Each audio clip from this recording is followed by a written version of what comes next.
लाख मना कैला के बाद भी आप हमारे काम में टांग अड़ा दिलिया ना। एमे टांग अड़ावे की कौन बात बा हमार बबुआ? एक घर में देवता पितर के वास है। आई सब से घर के माहौल खराब होला बाबू। अरे माहौल खराब होता तो हमार कमरा के खराब होता ना, कि तोहार कमरा के खराब होता। तो राउर कमरा घर से अलग है का? अलग तो नहीं खे, लागत आ कि अब हमरा के अलग करे के पड़ी।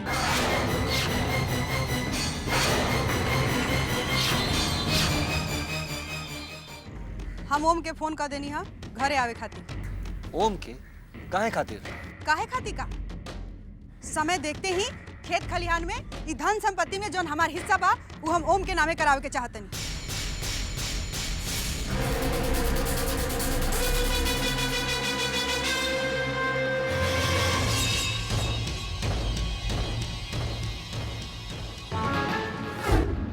अरे काहे बेफजूल की बात कर रहल बाड़ू?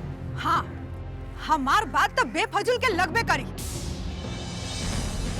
लेकिन जियते जी हम अपना जिंदगी में जहर नहीं की घोल सकत। हम अपना बेटा की जिंदगी सुरक्षित देखे के चाहतनी। हम नहीं की चाहत कि हमार बेटा दर दर भीख मांग के खाए। अरे ये तो कैसन बात कर रहल बाड़ू कुसुम? अरे धन दौलत सब ओम जी के ही तो हाँ, उनके अलावा और कौन बा? मुद्दई मुखालिब के आंख लागल बा हमरा ई धन संपत्ति पर। अरे हमार बेटा कष्ट सह के पढ़ाई कर रहल बा आ एजा धन लुटावल जा रहल बा। अरे हमरा तो समझे में नहीं आया भाई की तरह भइल का बा? काहे बेसिर पर के बात कर रहल बाड़ू तू? हमार बात बेसिर पर के तो लगबे करी चौधरी जी, बाकी एगो बात कान खोल के सुन ली रहुआ। बहुत दिन तक हम गूंगा गुड़िया बन के बैठल रही, बाकी अब ना, अब हमरा जबान आ गइल बा आ ई जबान अपना हक खातिर बोलबे करी। एमे हक और बेहक के कौन बात बा? बाप के जमीन पे तो बेटा का हक होबे करी ना। और फिर ओम जी के अलावा हमने के और कौन बा? ले दे के एगो तो बेटा बा और फिर ओकरा नाम जमीन और ये सब लिखे के कहा फायदा? अगर बाप के अपना बेटा के मेहरारू के चिंता फिक्र ना होके, वो आदमी पर हम भरोसा नहीं कर सकत। कुसुम, राजेंद्र बबुआ के इल्जाम लगावे से पहले तनिका सोच तला। हम इल्जाम नहीं लगाओ दीदी, हम तो सच बात कहते नहीं, सच कि अगर यहाँ के मेहरारू अब बच्चा रोड पर भीख मांग के भी खाई ना तो यहाँ के कोनो फर्क ना पड़ी। बाकी पानी अब सिर से गुजर गई बा, हम ये बर्दाश्त ना करें जब तक रजिस्ट्री ओम के नामे ना होई। रउआ लोग देख ले कि हम का कर सकीले।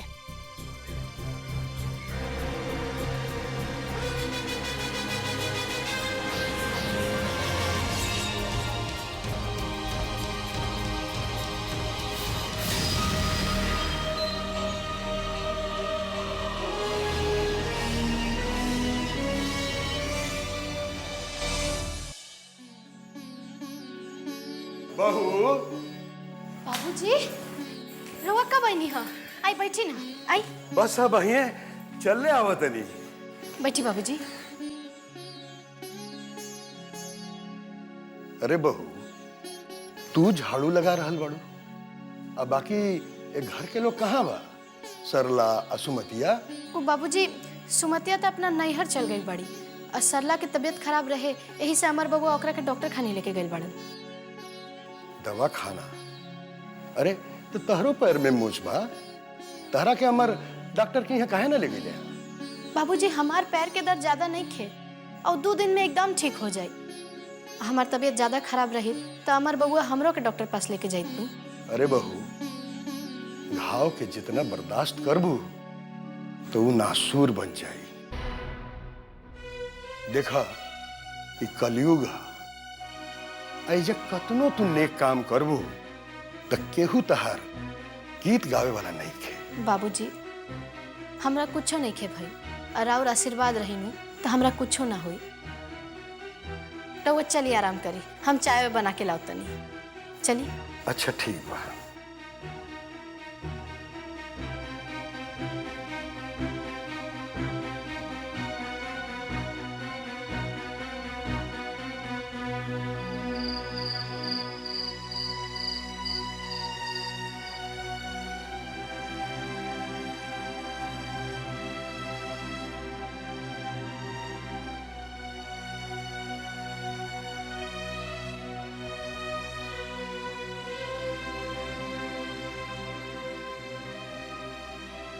कुसुम, अरे काहे ऐसा करत बड़ू भाई?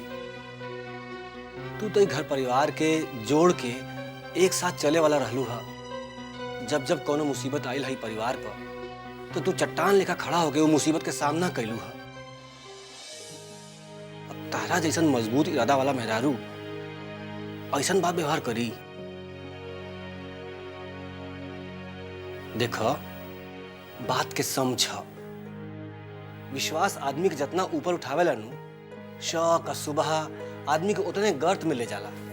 हमरा बुझात नहीं है कि रउआ काहे ऐसे करतनी। अरे रउआ तो हमार अपन हई, हमार पति हई, और रउए हमार लुगा पूरा दुनिया में उछालत फिरतनी। और एगो बात जानी, जे दिन पति अपना पत्नी के इज्जत और सम्मान देहल कम कर देला ना, ओ दिन से समाज से भी ओकर प्रतिष्ठा खत्म हो जाला। अरे तू तो हर बात को उल्टा सोचे के और समझे के कसम खा ले बाड़ू। पता नहीं तारा का हो गइल बा। हमरा तो लगा था हम आज तक तारा के समझिए ना पाऊनी। हमरा के समझे और ना समझे के फैसला रउआ ले ले बानी, हम ना। अब बहुत हो गई दूसरा के सुनल और दूसरा के कहल। अब तो उहे होई जन हम चाहे। देखा, बात के सुना, खाली अपना स्वार्थ के खातिर एक घर के खुशी में आग मत लगावा। अरे तू तो बहुत समझदार मेहरारू हऊ, ई बात में कोनो दूर आए नहीं खे। तार बात व्यवहार के घर बाहर हर जगह बहुत बड़ाई होखेला, और ई बात तो तू जाने लू। अब तारा जैसन समझदार मेहरारू ऐसा बात कही तो जान तो रुका हुई, दुनिया समाज हमनी पे थू थू करी।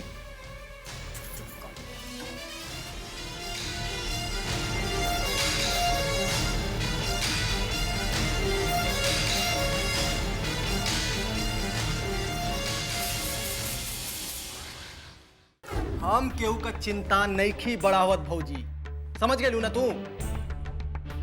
और जहां तक बबुआ जी के सवाल बना, तो उनकरा के घर में आवे से केहू ना रोक सकेला, न तू न बाबूजी। हमरा के ढेर परेशान करबा तुम लोग ना, तो तुम लोग के बंटवारा करे के पड़ी।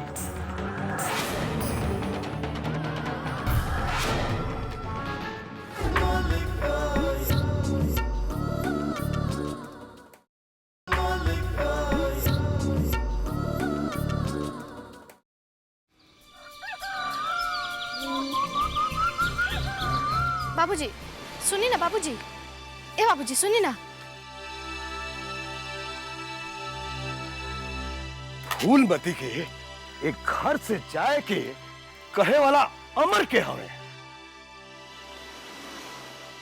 ना ना बाबूजी, ऐसा कोनो बात नहीं खे। बुआ जी अमर बबू में बाता बाती भले बैल रहे, लेकिन ए वजह से वो घर छोड़ के ना गईली है। उ तो अचानक एक्सीडेंट के खबर आ गई है, यही से चल गईली। अरे तो हमरा से मिल के ना जा सकत रही? वो एक्सीडेंट के खबर आ गई रहे तो बुआ जी के कुछो नहीं खे सुझात रहे, घबरा गई रहली। लेकिन जाए के बेरा कहत रहली कि भैया के दुख लागी अगर बिना मिले चल जाइए तो। ना ना, ए में ऐसा दुख लागे वाला कोनो बात नहीं खे।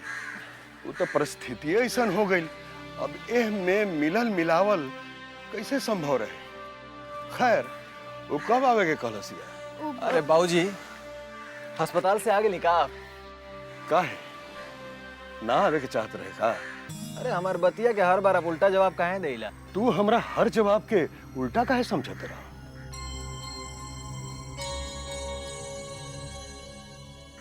एक दिन हमरा से मिले ना आ सकत रहा? बाबूजी आवे के तो बहुत मन करत रहा, लेकिन तनी बिजनेस में जुड़ा गेल, वैसे टाइम ना मिलत रहला। हाँ हाँ, विदेशी कंपनी खोल ले बड़नू, बापू से मिले के समय नहीं खे। अरे जानबूझ के आदमी करता इसे। अरे टाइमो तो मिले के चाहिए ना। हाँ, हमरा गईला के बाद तो तू ही देश चलावत रहा, यही से बाप के मिले के समय ना मिला। तारा से तो बातें कैल बेकार बटे, किन्ने के बाद के किन्ने लेके चल जीबा, सवेरे सवेरे माथा खराब करे खातिर। हाँ बबुआ, अब बहुत सियान हो गई बड़ा।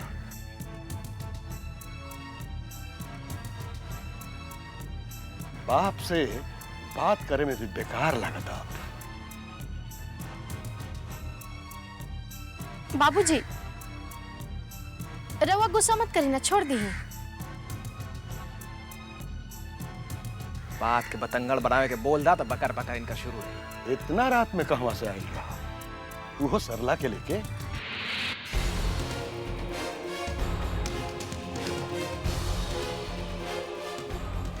वो हम बताएं तेरे बाबूजी, वो असल में डॉक्टर के लोग नंबर लगाइल रहे और लाइन बड़का हुई, यही से देर हो गई हुई। डॉक्टर देर से चेक कैले हुई है ना। हाँ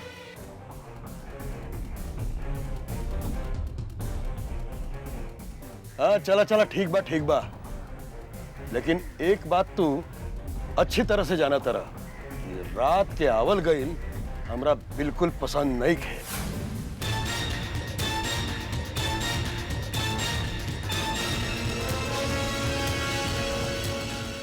हाँ बाबूजी, रउआ चिंता मत करी, अब हमार बबुआ ई काम ना करब। अमर बबुआ रउआ जाई तो सरला के दवाई उवाई दी, इस समय दवाई दारू जरूरी बा। जाई जाई ना।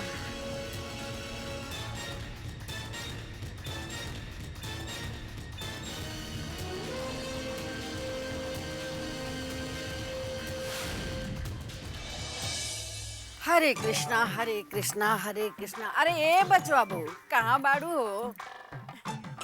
आजी आई बैठी। प्रणाम। खुश रह जिया। आई। अब देखो ना, एक ही गांव में रह के या मिले जुले में कितना दिन लग जाता। आज सोचनी हो कि बहुत दिन हो गए, चलो तनी मिल के आई, हाल चाल जान के आई। का हाल चाल बा? सब ठीक बा, नाथ जी की कृपा से। अब कौन चिंता बा हो कि अगन उदास होके बोलो तरु? दोनों लड़कियन के तो ससुराल भेज देलू, बतरनी तो पारे कर लेलू। अब हरिद्वार जाके कुंभ नहा लो, आ रुपया पैसा तो बटले नु बा। आज ज्यादा पुण्य कमाए के होके ना तो हमरो के लिए चलो कुंभ नहवा दो। 3 जन्म तो हर तर जाई। अब बाबन विष्णु के सेवा करे में बड़ा नु अच्छा फल मिलेला। कहाँ जात बानी कुंभ नहाए? काहे सब पैसा लड़कियन के ब्याह में लगा देलू का? ना आजी, ऐसी बात नहीं खे।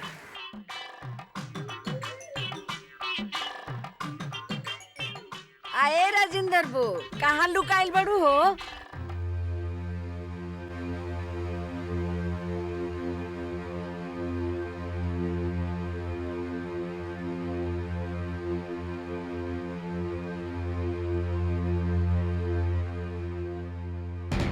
आ देखा ना हो, तोहरा ने लुका हो। अपन सब कपड़वा उठा ले गई, आ तहार लुगवा छोड़ देले छे। खिसियाई बिया कहा? पता ना आजी, हमरा के मालूम नहीं खे। आ ज्यादा छोड़ो। अतना दिन के बाद तहरा से मिले आई हूँ, आ तू चावल लेके बैठ गलो चूने खातिर। आ जाना तनी गरम गरम चाय बना के ले आओ। आ सवेरे का नाश्ता बनौले रहलू? बहुत दिन हो गया तारा हाथ के खैले। आ तनी कुछ ले ले आई हो। अबे लावत बा।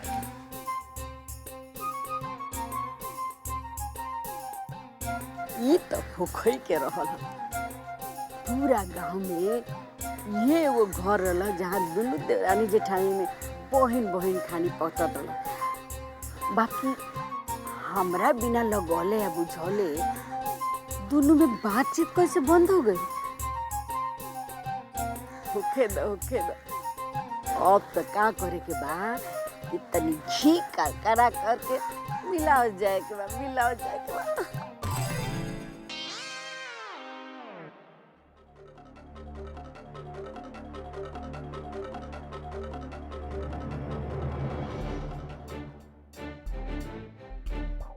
बाबूजी के सामने बाहर नौटंकी करे का जरूरत रहा? उन नौटंकी अगर ना करती ना तो और परेशानी बढ़ जाती। बाबूजी अभी अस्पताल से आइल बाड़न, उनकर दवा दारू चलता है। और उनका अगर पता चल जाइत ना कि बबुआ जी जावत रहनी है तो बहुत परेशानी हो जाए। यही से नौटंकी करनी है। बहुत तकलीफ दे चुकल बानी तो हम लोग के हम। अब ढेर एहसान करा की जरूरत नहीं के तो हमारा ऊपर। इमे एहसान के कौन बात बा अमर बबुआ? वो तो बबुआ जी के देखे के बुखार चढ़ जाला। अरे तक का करी? सबकर बुखार अपने कपारे पे ले ली। एक बार ना 50 बार समझा चुकल बानी कि बबुआ जी के साथ हमारा बिजनेस वाला रिश्ता बाटे जे खत्म ना हो सकेला। तो हम रउआ के बिजनेस करे से कहाँ मना करत हनी। हम तो बस इतना कहता नहीं कि बबुआ जी के अभी घर में आवे से रोकी। ई ना हो सकेला भौजी। देखिए हमार बबुआ, बाबूजी अभी अस्पताल से आइल बाड़न और ये बात जान ली है नु कि बबुआ जी एजा आवत जात रहलन तो उनकर सीना के दर्द बढ़ सकेला।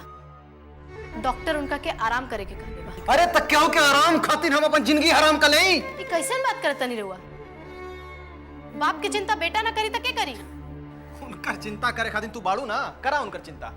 हम तो बढ़ले बानी, लेकिन अगर रउआ उनकर चिंता कम नहीं कर सकत नु तब बढ़ावे की कोनो जरूरत नहीं है। हम केहू का चिंता नहीं बढ़ावत भौजी, समझ गेलू ना तू? और जहां तक बबुआ जी के सवाल बना तो उनकरा के घर में आवे से केहू ना रोक सकेला, न तू न बाबूजी। हमरा के ढेर परेशान करबा तुम लोग ना तो तुम लोग के बंटवारा करे के पड़ी।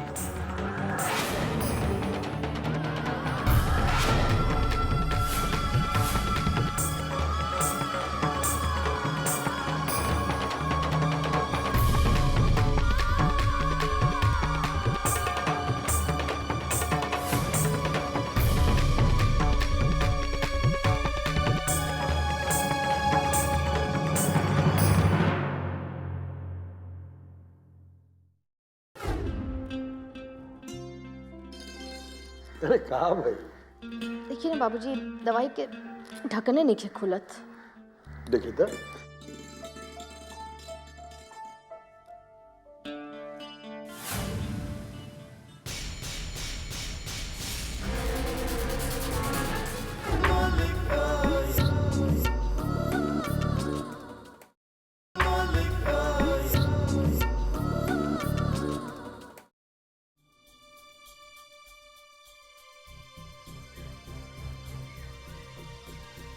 राजेंद्र बो, अंदर आवे के ना कहबू का हो? अब आइए गल बानी तब बैठ जाई। अरे तारा तो मजाक करे के आदत हो। हमरा तो लागल हो कि रउआ चल गइल होखे। हम तो ना आवे के रहनी, लेकिन सोचनी कि एक घर के तो तुम मलकाइन हो, अब तारा से मिले बिना कैसे चल जाते? रउआ अजबे बात करतनी आजी। हम कौन बात के मलिकाइन? हमारा औकाते कहाँ रह गइल बा ई घर में। बा लोग नु घर के मालिक मलिकाओ। ऐसे काहे कहतारू हो? राजेंद्र एक घर के मालिक हवन तो तू मालकाइने न भइलू? ना, हम ई घर के मलिकाइन ना भइनी। इनकर भौजाई या बड़की ई घर के मलिकाइन भइली। हम तो दाई बना के घर में बैठा देहल गइल बानी। ये घर के तो कोनो बातें हमरा पता ना चलेला। ओहो, यही से तो अब हमरा बुझाइल। का बुझाइला जी? आ छोड़ा, कहब तो बेकार के तरह दुख लगी। रउआ अजबे बात करतन। जे इतना साल से मुंह सी के घर में दुख उठा रहल बा, ओकरा अब कोना बात के दुख लागी? बताई ना बात का बा। तारा बारे में पूछनी हो तो अजबे नु जवाब देहली। का जवाब देली आजी? अरे ये कहा तारी कि हमरा उ लोग के बारे में कुछ नहीं खे मालूम। दिन रात कलह से तो हम तंग आ गइल बनी। हमरा बेटी के तो लोग सस्ते में बियाह कर देल आ सब धन हड़प ले हलो। ई बात कहत रही हा? जब उनका बेटी के सहितिये में बियाह हो गइल तो काहे नहीं कि अपन हिस्सा अलग कर ले? दिन रात हमरा मरद के का सिखावत पढ़ावत रहेली? अरे तो तू काहे ना रंजिंदर के समझावेलू? अगर उहे ठीक रहतन तो बातें कारण। रुआ बैठी, हम चाय लेके आवल। एनियो आग लागिए गई। अरे जब तक दो चार घर में आग नानू लागेला, हमरा तो पेट में खाने ना पचेला।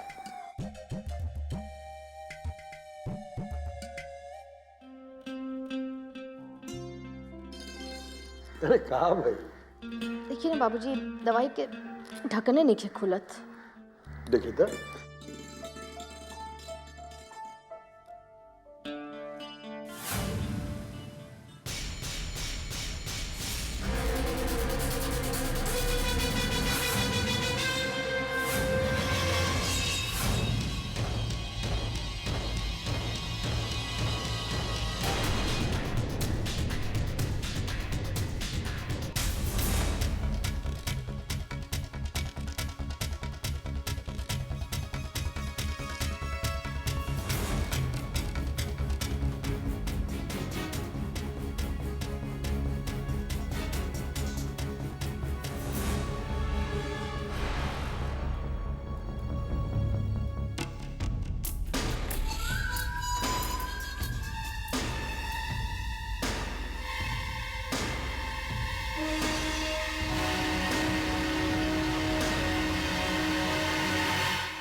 बाबूजी खातिर कौनो चिंता भी उनकर जान ले सकेला। हमनी के दूसर के जान बचावे खातिर आपन जिंदगी बर्बाद नहीं कर सकत। जबान संभाल के बोला, ना तो ऐसा थप्पड़ लगाए नू कि आइंदा से बोलल भुला जेबू। भौजी